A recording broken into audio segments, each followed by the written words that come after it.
Howdy, howdy, y'all. It is another Maharaj video episode chapter. Chapter 49. Mind Causes Insecurity. So, this chapter, I was found, the questioner had an arrogance to him, definitely. This one was probably one of the more arrogant questioners in a lot of ways, it seemed. Because even though it's this person, it's like, oh, I'm coming to Maharaj for help. It seems very close to a lot of what he was saying, and he didn't like the way he used some terminology. He didn't like for example, he doesn't like the way he used the term natural and accidental. He doesn't like the idea, for example, that that there's,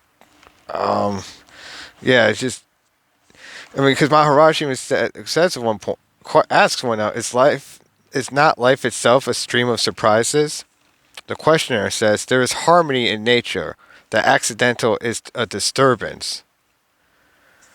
So he's and he even says at one point in this chapter, he even says, don't use this what was it? How did he say?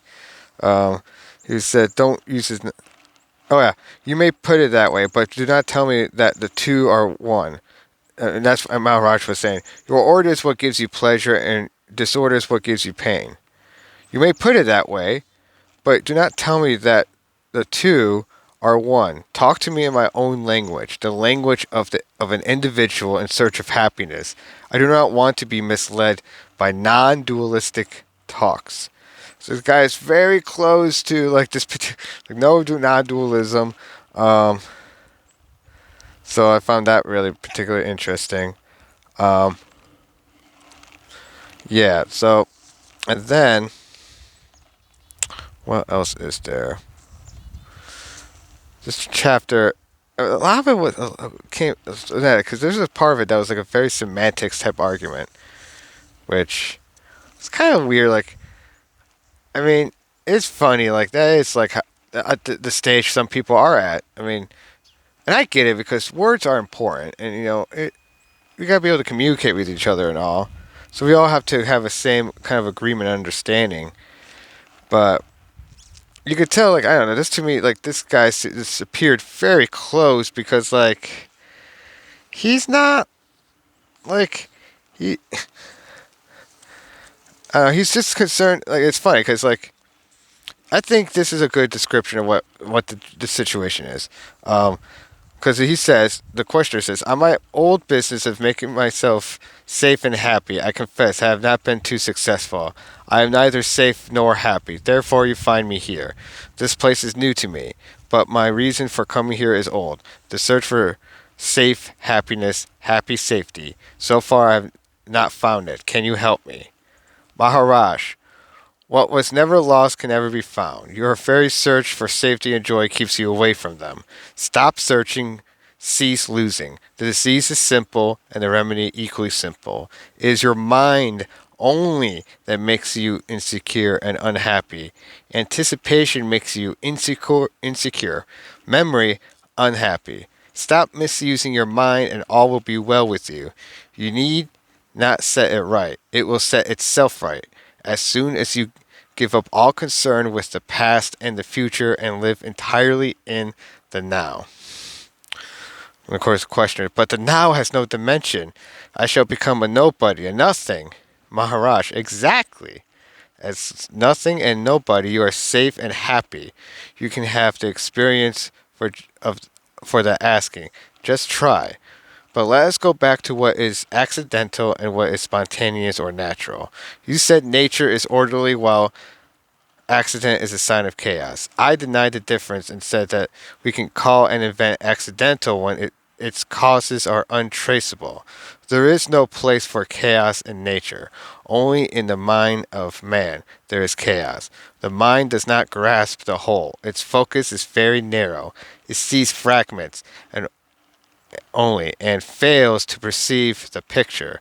Just as a man who hears sounds but does not understand the language may accuse the speaker of meaningless jabbering and be altogether wrong.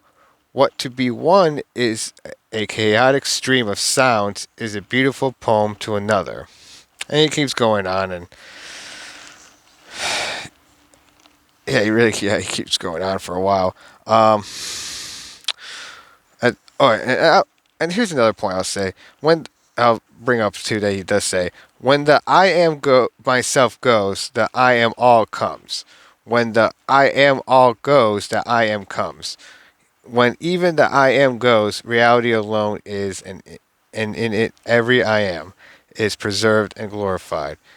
Diversity without separateness is the ultimate, and the mind can touch. Beyond that, all activity ceases, because in it, all goals are reached and all purposes fulfilled. Um,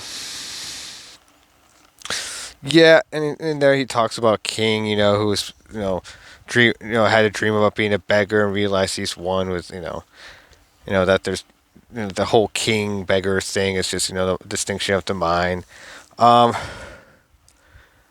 Yeah, it's funny how that all works, though, right? So, like, I think that is like a perfect summary of what's up with this guy. And the funny thing is, this guy is not that all uncommon. In fact, he is a good representation of how I've been in the past, how probably you've been in the past, how all of us have been. A lot of these questioners, I do feel, very much are relatable. Even if I didn't go through the exact thing they have, I can relate to it on the level of human being to human being and be like, yeah, I can see my self doing going through something like that, or can see how, like, it's just something you can like relate to. You can put yourself in the questioner's shoes a lot easier, and which but yeah, with this one it's funny. I don't know, it's just for me, I guess, for my own personal for my own personal stuff. It's just, I'm definitely, I get that, and I understand what Maharaj is saying in this. I definitely understand. I agree. It's that simple. I think as soon as you, it's kind of like, like say, I think like like say like in the like in the dating world, like they say, you don't want to be like seem like too desperate and too clingy or whatever. That's always a bad trait. People don't like clinginess. That's like ugh. You know, it's just like that with just this with spiritual, with happiness on this deep real level. It's like you don't want to be too clingy about it. Just live it, embrace it. I mean, how can you be happy if you're always just like, oh, well, I need this to make me happy. Oh, I need this to make me happy. I need this to make me happy. Oh, I need this. I mean, no, like that's, of course, you could have everything in the world. You could have the whole cosmos in your hand. But if you're always like, oh, like always this need more, more, more, and this cease and never happiness, you're always going to be miserable. Is once you learn to just be, just accept, then you can be happy. And you can be happy with everything or nothing and still be happy. So I think that's the sort of thing that Maharaj touches on in this chapter, and also just entirely in this book and in general. So I, yeah, that's especially kind of with the way he was talking with this questioner. That's kind of what it made me think about. It's like this, yeah, this, like, of course, you can't be clingy towards even happiness itself. If clinginess doesn't work towards dating, why is that? Why do you think that's going to work towards life itself? That's essentially kind of how I interpreted all of this. So I'm going to end it on that. Yeah. So let me know if you agree, and yeah, especially if you've read this chapter before, or if you know Maharaj's work. Let me know if that sounds reasonable. Anyways, I'll let you all go until the next episode. Um, Peace.